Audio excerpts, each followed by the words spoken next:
நான் கம்மா கிச்சன் இப்போ கேரளா இலையப்பம் செய்ய போகிறேன். இலையப்பம் செய்யறதுக்கு வாழை இலை 2. கேரளாவில் ஒரு இலையில செய்வாங்க, அந்த இலை இங்கே நம்ம ஊரில் கிடைக்காது. அதனால் வாழை இலை, அரைமுறி தேங்காய் திருவி வச்சுருக்கேன். இந்த மாதிரி அரைமுறி தேங்காய் திருவி வச்சுருக்கேன். ஒரு 4 பலாப்பழச்சோலை அதை நறுக்கி வச்சுருக்கேன். பருப்பு, சிறுபருப்பு, பாசிப்பருப்பு அதை வறுத்து வச்சுருக்கேன். நல்லா செம்பு நேரத்துக்கு வறுத்து வச்சுருக்கேன் வாசனை. அப்புறம் வெல்லம், ஒரு 1/4 கிலோ வெல்லம் அதை நல்லா பொடிச்சு வச்சுருக்கேன். நல்லா பொடி பண்ணி வச்சுருக்கேன். இது கொலக்கட்டை மாவு கடையில் வாங்கினது, 1/2 கிலோ பாக்கெட். ஒரு பாக்கெட், அந்த பாக்கெட் இல்லை பாக்கெட் மாவில் கொஞ்சம் உப்பு போட்டு தண்ணி ஊற்றி பிசைஞ்சிக்கிட்டு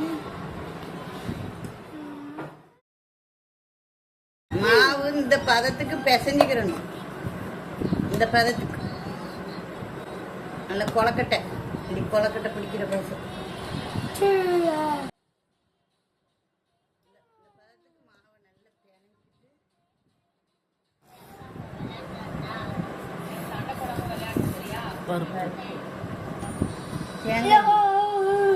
தேங்காய்,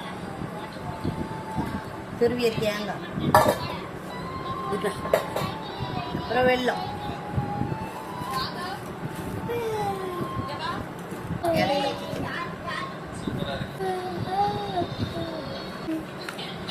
உலக்கையும் போட்டு இப்படி மிக்ஸ் பண்ணி வச்சுக்கிறோம்.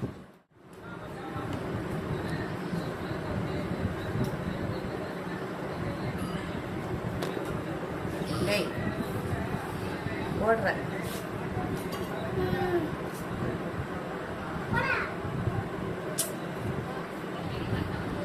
இது நம்ம ஊர்ல மடக்கு கொலக்கட்டை சொல்லுவோம், அந்த கேரளால இது அப்பம், இலையப்பம். இது அப்படி உள்ளக்கு வச்சு பருப்பு வந்த உடனே நல்லா இருக்கும்.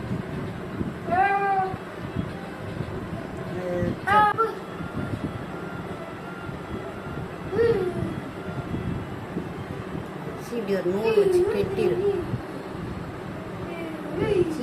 வச்சு வச்சுக்கிறோங்க. ஒரு 15 நிமிஷம் கழிச்சு எந்த பிறவும் எடுத்து பார்க்கணும். எடுத்தாச்சு இலையப்பம். பார்த்தீங்களா, அழகா இருக்கு. இப்போ ரெடி ஆயிட்டு நல்லா 10 நிமிஷம் அடுப்பில் வச்சு அவிச்சாச்சு. 10 நிமிஷம் வைங்க போதும்.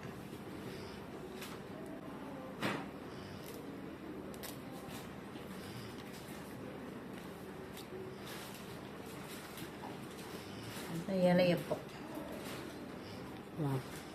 சாப்பிட்டு பாரு, நல்லா செஞ்சு சாப்பிட்டு பாரு.